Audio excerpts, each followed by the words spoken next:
અમદાવાદમાં સ્થાનિક સ્વરાજ્યની ચૂંટણીનો ધમધમાટ. અમદાવાદથી આ સમાચાર. ભાજપના તમામ ઉમેદવાર આજે ઉમેદવારી ફોર્મ ભરશે.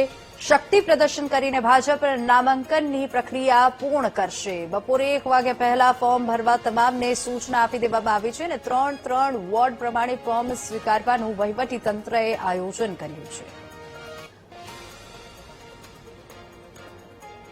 પંચમહાલ જિલ્લામાં પણ ભાજપની નો રિપીટ થિયરી જોવા મળી રહી છે. ભાજપે જાહેર કરેલી જિલ્લા પંચાયતની બેઠકમાં 36 નવા ચહેરા, 38 ઉમેદવારોની જાહેરાતમાં માત્ર 2 ઉમેદવાર રિપીટ કરવામાં આવ્યા છે અને ઘોગંબાના કાનપુર અને મોરબા હડફના બંધીલીમાં ઉમેદવારોને રિપીટ કરવામાં આવ્યા છે.